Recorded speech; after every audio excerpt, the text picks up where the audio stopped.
Good morning, good morning. I'm your host, Hassan Aleem. Co-host Carl Williams. And we're back in Apartheid, Michigan.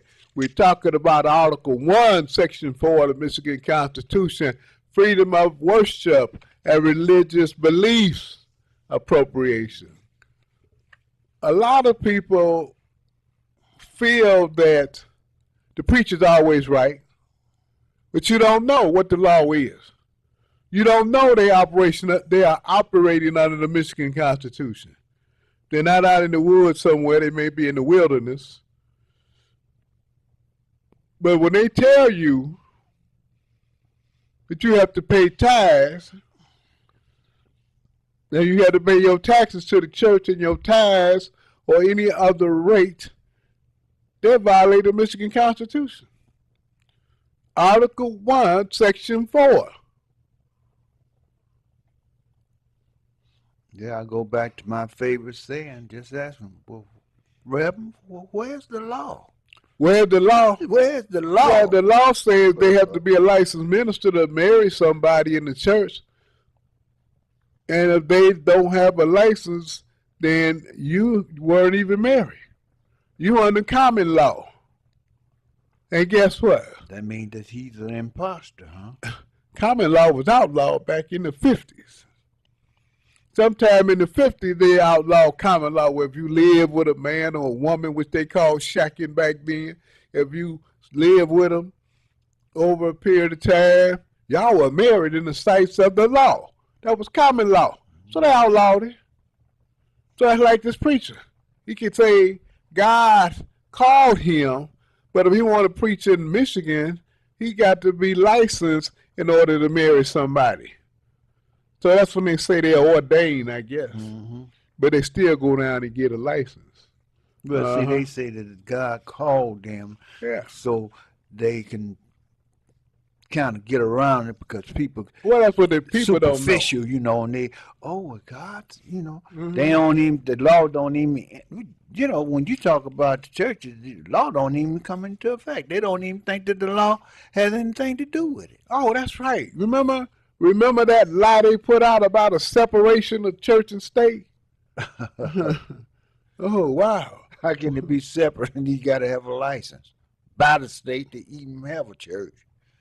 And some of y'all might have tuned in, just tuned in, and it says here on that Article 4, no person shall be compelled to attend or against his consent to contribute to the erection or support of any place of religious worship or to pay tithes, taxes, or other rates for the support of any minister. Oh, you don't, for the support of any minister. You know, you mean tell me you don't have to get a minister no money on his birthday, on his anniversary, on his marriage? How long he been married to the first mother of the church, his wife? Oh, man. All voluntary and tradition. And you know, he's just doing it out of tradition. You know, Carl, and ladies and gentlemen, the reason I'm bringing this up is because you go to a funeral or you even go to a wedding, the conversation gets around somehow to somebody left their particular church that they grew up in because they're asking them for a W-2 form. And I see you haven't given any money in 2 or 3 months. They ain't asked the man, was he sick or how he's feeling or was there a problem? He might have been laid off, which is none of your business, but they want that money. That's all they want. They want the money. Ain't going to put you out. Oh, no, they can't do that. All you got to do is write a letter. Up there, the Lansing, they'll jack him up. Next thing you know, he won't have any license. Oh, yeah. Why don't you ask him about his license? And see how his attitude changes. Yeah. Why don't you ask him about his license? So they know you don't know. And, you know, you may say, well, it ain't no law in the church. Oh, it's in the books. You just don't know. I used to know that statute. But, you know, you have to ask for the ecumenical statutes, ecumenical laws. See, we say church, but it's ecumenical for those, you know, uppity ups, the elite, the religious hierarchy say, We go into an ecumenical conference of the various religions. And so they have a book they will send you, especially if you got a group. You know, the mother's board or the trustees want to know what the laws are of the ecumenical society or church. You know, they'll send it to you in a booklet. Remember that little book we got? The blue one? Yeah. Oh, okay. But guess what they have on the cover? Business. Something about the business community or the business laws. The church is a business, but it comes under that section. We got that one. I don't know. Tyrone, he might have his booklet or remember the book dealing with that, the ecumenical laws and stuff for the church. Yeah, light blue book. Yeah, the blue one. Yeah. Okay. Yeah, I know you remember it. You may have it around the house. I'm gonna look for mine that I can never find somewhere that stuff. around there. Oh yeah, they have it black and white in writing, and somehow the Catholic Church, the Roman Catholic Church, have theirs codified in the law. We say have what codified in the law? What the minister can do, what the priest can do. They got a lot of this stuff codified in the law, in the Michigan state law, when you look. It's amazing what we don't know. Oh, boy. And we don't want to read and find out. And so, even with this education thing, you know what's funny? The mayor, city government is separate from the school board. But all of a sudden, the mayor wants the school to help the charter schools take their children back and forth. The Detroit public schools. What was it, $25,000 per school? He got to be out of his mind. Well, no, Livonia Mike is for Livonia. He's for the suburbanites. I can't help it if y'all voted for the man. Yes, he's most certainly. He didn't prove that. Can't help it if you voted for his plan to send all the jobs and the money to the suburbs out of the city. If we're paying for it, so what do he care? We're paying for it. So they want the city of Detroit school district to transport their students out to the suburban schools, or the kids here can ride out to the suburban schools, because it goes to those charter schools. I say the suburban school, but to the charter schools in the suburbs. Isn't that something? Man, he want $25,000. People got to be crazy. Well, it comes out of the education money for the children of the Detroit public school system. And so you only hear about it. You don't hear. That's the discussion he's having. But we forget the fact that Livonia Mike, who's now mayor of the city of Detroit, was on the EAA, that Educational Achievement Authority. I think he was that didn't do anything but harm the students of the city of Detroit. That's all he did. And that's all he's trying to do now. He's not trying to do anything to benefit us. And even with the job. You want to take money out of our fund to give to somebody else? This man is absolutely insane. Well, we're insane if we go along with it. No, he's not insane. We're the ones insane. We're going along with him. We're giving our money away. It wasn't enough that we gave all our money to the preacher. That's the only one we complain about. The fact that we're giving our property taxes away to the suburban entities, nobody says anything. They don't say anything. They're not crying about how many Detroiters, how many black Detroit companies, minority companies are going to get those jobs. The whole thing is, when Tyrone was talking about how the economy has went down, how Detroiters don't have as much money, that's because you're giving away union jobs. The city of Detroit, under Mike Duggan, he haven't come in and increased the jobs by 10,000. He's not talking about any jobs because he's not giving any to the citizens of Detroit. This new school superintendent isn't talking about jobs for the people that live in the city. You open up those schools, you're going to have more jobs, not just teaching jobs, but the janitors, the custodians, the bricklayers, the people, the roofers, the carpenters, they got to repair those They got schools. all They don't want you to have trades. jobs. You don't even realize that. You're walking around here without a job, but you want to smoke weed. See, that's what's the problem. Nah, man, it's messed up, but we can't figure out fiction from the truth. And you know what? The brother brought up an excellent point, Carl, when he was talking about back in the day, back in the 60s, when they dropped all that heroin and weed on the city, what they call them, blues and tees and blues, reds and blues, whatever, tees and blues, the penny caps on the heroin and the weed. And what people don't realize, the Detroit police brought the dope in. They were the main distributors. What was that lieutenant's name on the police force who making so much money he quit? He just went on retired. His name escapes me right now for some reason. We talked about him. That's before they had all the drug shootouts and stuff. He was a famous guy. Yeah. They'd come to me, but somebody, y'all know him. I don't have to call his name. Y'all know him. It's all in the newspaper. Yeah. Detroit lieutenant on the police force. He was the drug distributor. That's where it comes from. They can always keep on talking. Oh, yeah.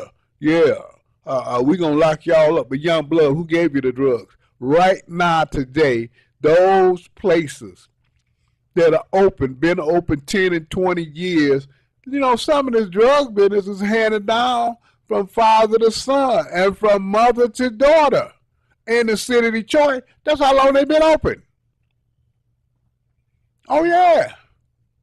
And what about what they call it, the house, the safe house? Safe house, yeah. The house that got all the drugs in it, where they carry the weight. They call it the weight. Where they distribute the drug to the low guy out in the street. 20 years, 25 years. It's unbelievable. It's really unbelievable, young blood. You don't even know what's going on. And I know somebody was talking about some I don't know, but they were talking about the women over the weekend, and that was on somebody's talk show. Anyway, we're talking about that was probably over the weekend though, how women have a class, the ceiling, the glass ceiling, how they're not able to move around. Women move around.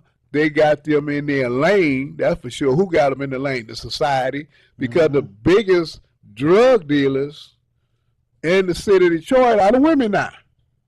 Oh, yeah. You got their old man fronting for them. But all you got to do is look at the FBI report. What did they say? More women are going to jail, going to prison than men. More black women are going to prison than men.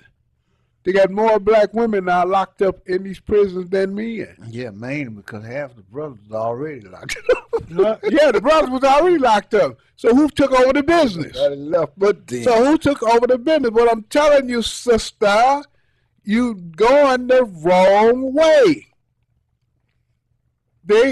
Common sense to tell you that these medical marijuana clinics are the legal drugs, and you're not going to make the money, so why are you doing the time? Why you want to do all this time and you're not making the money? And the folks that's standing up on this corner, nothing but a bunch of fools, instead of going out and get a real job. Just paying the money, where you going to make $30,000? Where you going to qualify for a loan? Come on, will you go to the post office? But now if you got a felony, that knocks you out of all them good jobs, didn't it? Mm-hmm. That's what they want. Come on, anybody can change. It's not the end of the world. We don't call a doctor a drug pusher, but we done found out that's who's pushing all these opioid pills. Isn't the doctor, isn't the medical doctors? That's who it is. The medical doctors pushing all these opioids. From him. And that's who they cracking down on. Anybody that's legitimately in a pain clinic, they in pain from an automobile accident or anything like that, they can't hardly get a pill from a doctor now. That's no pain pill. They give you a shot. They give you some steroids. You can't get no pain pills. You can't get no narcos. What's the rest of that stuff they call me? Call them narcos. They opioids. And hey, they own you. Carla, you on there? Yeah, I had to call back when you talked about drugs. You remember the sheriff department, department and the police department had a shootout on Rochester in the 70s about whose territory one was intruding in distributing drugs. They had a shootout, if you remember. Well, I remember that. I remember that. Wasn't that the Wayne County and the Wayne County Sheriff. Yeah. Wayne County Sheriff. And the police and some brothers was involved in it, lived out in Inkster. Yeah. Yes. Uh-huh. Yeah. Now, so we all right. The police department, I'll bring it on up. They was the ones going in after our Jones that was selling drugs on their territory and tell everybody to get down, face down, and shoot them all in the head. Because nobody would get down like that unless it was the police telling you. But right now, on my street, the drug house is being protected. When we call them and tell them that they're rolling 24 hours all out in the street and everything else, they quiet down. Because the dope, that you call it dope, they the one possibly got distributing drugs in the house out there. And that's the mayor's policy to have drug houses to run young people with children, like one person me, away. And houses on my side, just about 4 houses. No banks, no school. So we know what this area where I live at. I paid for this little hut, it's gone. Because they're taking the whole area. They're not just taking the house. And I had to tell my neighbor, you ain't safe because you paid for your house. So look at our street and look at the dope houses running, and they over a year. And you go downtown, and the police is on every corner and alley, and that's our tax money paying for it. So these black police chief and the mayor, that's their plan as far as moving blacks out of the city, is let dope houses come in the area, and then don't stop it. All right, thank you. Okay, now. That police officer was Marzetti. Yeah. Marzetti. Lieutenant Marzetti of the Detroit Police Department. Making so much money that he retired and got his own crew together. Carl, you on there? Yeah, calling back, Brother Carl and Hassan. I was calling you to give you that name, Marzetti. And, Marzetti was so rich, he had his own dialysis machine back in the 60s. But you also got to look at, understand, Brother Hassan, Brother Carl, Vietnam War, the Jesuit, the church, was behind that drug that was coming out of Vietnam. Then you got to look at Nixon and China when they brought the white powder in. Then you got to look at Reagan and Oliver North, how they brought the crack in, and they was funding the wars down in South America with that money. So everything, understand, part when it comes to drugs, you got to look all the way up, understand, to the federal government is behind all of it. When you think about even the pharmaceutical company, you find out that the Rockefellers control the pharmaceutical companies in America. And they've been controlling since the early 1900s. All right, brothers, have a blessed day. All right, thank you. Do the same. Well, I guess a lot of us don't know that the Rockefellers set up the American Medical Society. Yeah. They set it up, and they're the ones that push the medical doctors. It used to be orthopedic doctors that healed without the medicine because Rockefeller made a lot of medicine from oil. Your oil-based products, your coal tar. Heroin is a coal tar. Aspirin, when you take a bare aspirin, that's a coal tar. That's coal tar. derivative, even though they told us it was the willow tree. Carla, you on there? Good morning, gentlemen. Good morning. How are you? 60% of the back operations that they performed were bogus. They even have a syndrome that they call it, where people, these doctors are messing people up. Okay, now all of a sudden they done mess folks up, and like you guys were talking about the opioids, you can't get them. So what is it they want to happen to us? You know, the ones that did the marching and the protesting. I don't think you're going to do too much of nothing. You sure not going to do no nothing. protesting high. You know, opioids is sleep-inducing. When you take a sleeping pill. Not necessarily. It stops the freaking pain, Hassan. We're not even going to go there today. It stops the pain. Okay? Everybody that takes an opioid does not get high. I'm just saying that they know that 60% of, I'll send this to you guys, of the operations that they performed on folks' back messed them up. They came out worse than before the surgery.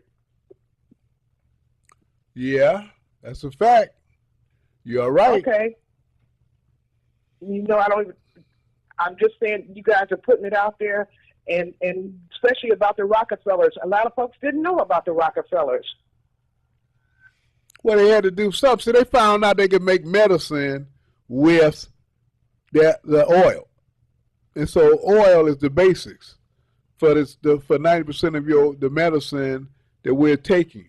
It's oil based. We just don't know it. We didn't take chemistry. The ones that took chemistry don't know the history of chemistry, so that's where it's at.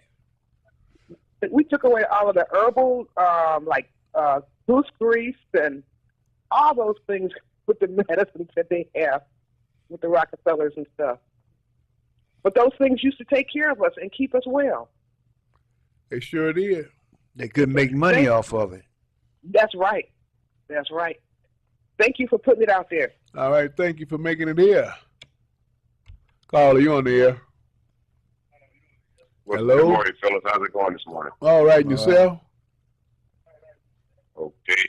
Yeah, I wouldn't trust any of these European doctors, period. Not even to give me an aspirin. The Ku Klux Klan and all these other in-house terrorist groups, like the skinheads and the Nazis, they have infiltrated every single job out there. You're a complete idiot to let them put you under to do anything to you. What do the records show? Since blacks met white people, what have they records show as far as their attitude toward blacks?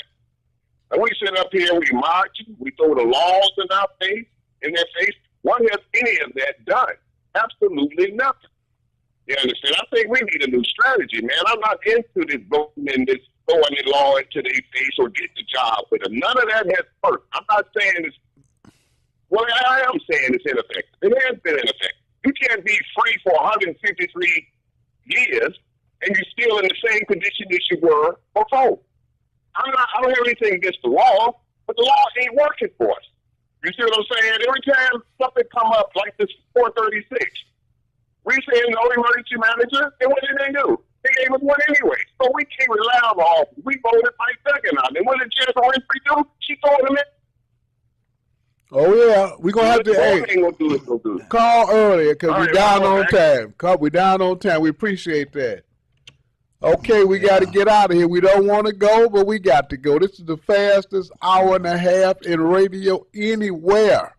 I'm your host, Tassan Aline. Coles Carl Williams. And we'll be back next week at 9 o'clock. So stay tuned. Tell your friends. Have them call in. Tell the preachers get their rebuttal together. They can rebut the Michigan Constitution. We'll be here and ready for them. All right, till next week. Peace. Peace.